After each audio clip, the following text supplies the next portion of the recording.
ভাইরা, অন্যের দোষ যেন না খুঁজি। স্মল পিপল, যারা নিচু মানের মানুষ, এরা শুধু মানুষের দোষ খুঁজে বেড়ায়, মানুষ নিয়ে কথা কয়, এই মানুষের সমস্যা, এই সমস্যা।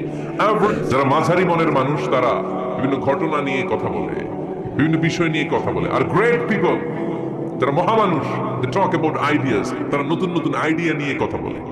এই আইডিয়া সমাজে অ্যাপ্লাই করলে, ইমপ্লিমেন্ট করলে সমাজটা বদলে যাবে। এই আইডিয়া এখানে সেট করলে এখানে কল্যাণ হবে। বড় মনের মানুষরা আইডিয়া নিয়ে কথা বলে। এখন the decision is yours, সিদ্ধান্ত আপনার। আপনি কি ছোট মনের মানুষ হবেন না বড় মনের মানুষ হবেন? অন্যরে নিয়ে আমার কোনো টেনশনের দরকার নেই। আমি জান্নাতি না জাহান্নামী, এই টেনশনই তো ঘুম আসে না আমার কি অবস্থা হবে আমি জানি না। আমি আরেকজনের দোষ খুঁজি, আমি আরেকজনের বদনাম বলি, আমি আরেকজনের পিছু লেগে থাকি। খবরদার, বিশ্বাসী বলে যারা দাবি করে তারা কখনো অন্যের পিছু লাগতে পারে। খেয়াল রাখবেন, কেউ যদি পিছু লেগে থাকে ও আজীবন পিছেই থাকবে। পিছু লাগা মানে কি? ও সামনে না আমি সামনে, কথা বোঝে নাই বোধ হয়। কেউ যদি আমার পিছু লাগে, ও সামনে না আমি সামনে, আমি সামনেই থাকবো, ও পিছনেই থাকবে। কথা বুঝতে পেরেছেন? খবরদার, পিছু লাগবো না কারণ কারো পিছু লাগলে আমি পিছনে পড়ে যাবো। কারো দোষ খুঁজবো না, নিজের দোষ খুঁজবো। আমার কি সমস্যা, আমার কি ইমপ্রুভ করা দরকার, আমার কি ডেভেলপ করা দরকার, আমি নিজেকে কিভাবে সাজাতে পারি, এই নিয়ে থাকবে আমার টেনশন। আল্লাহর দেয়া আমাদের জন্য সবচেয়ে বড় উপহার হচ্ছে সময়। আল্লাহ আপনারা এত কিছু দিয়েছেন, এর মধ্যে সবচেয়ে দামি কোন জিনিসটা দিয়েছে জানেন? সময়। কি দিয়েছেন? আমাদের জীবনের এই সবচেয়ে দামি জিনিসটা, এই সময়টা আমরা অন্যের পিছনে লাগাই ফেলি।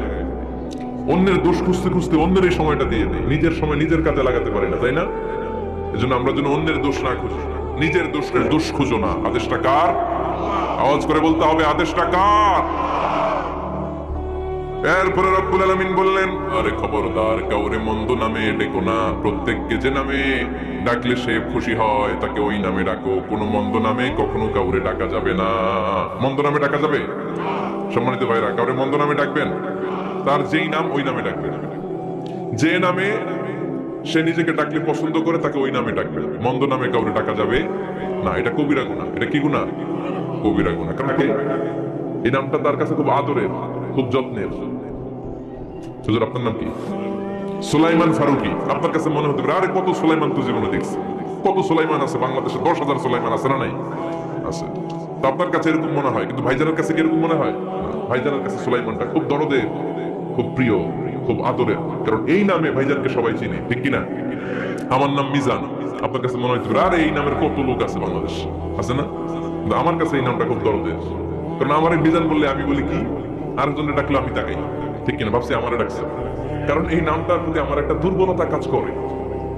এটা আমার পরিচয় বহন করে প্রত্যেকের কাছে। প্রত্যেকের নামটা এমন, এজন্য কারো নাম যখন নেবেন সুন্দরভাবে নেবেন। প্রত্যেকের নামকে পছন্দ করে। তার প্রমাণ, কেউ কাগজ কলম পাইলেই দেখবেন নিজের নাম লেখে, সিগনেচার মারে, আছে না নাই? বিশেষ করে সাগরে ঘুরতে গেলে বালুর মধ্যে প্রত্যেকের নাম লেখে দেখবেন। দেখছেন? কক্সবাজার ঘুরতে গেছেন কারা কারা দেখি? ওরে ফরিদপুরের লোক ঘুরতে যাইতে দেখি অনেক। আচ্ছা, দেখবেন আমি অনেককে দেখেছি সাগর পাড়ে বালুর তীরে বালু পেলেই প্রত্যেকে নিজের নামটা লেখে, লেখে আবার লাভ চিহ্ন দেয় এমনি বড় করে একটা, কি দেয়? লাভ মানে কি? তার মানে আমার নামটারে আমি ভালোবাসি। প্রত্যেকের নামটারে বড্ড ভালোবাসি। এজন্য কখনো এই রোহিঙ্গা, ফহিনীরপুর এগুলো বলবে না। যার যেই নাম, ওই নামটা সুন্দর করে ডাকবেন। আল্লাহ বললেন, ওয়ালা তানাবাযু বিল আলকাব, মন্দ নামে কখনো কাউকে ডেকো না, সুন্দর নামে ডাকো। নামের বিকৃতি কবিরা গুনাহ। আমরা আমাদের দেশে এটা করি। কত সুন্দর নাম বাবা মা রেখেছে, আবু বকর, ওরে ডাকে বকইরা। কি ডাকে? বাবা মা রেখেছে আব্দুল ওয়াক্কাস, ওরে ডাকে হ্যাঁ আকাইচা। এটা হইলো? এগুলো করবেন?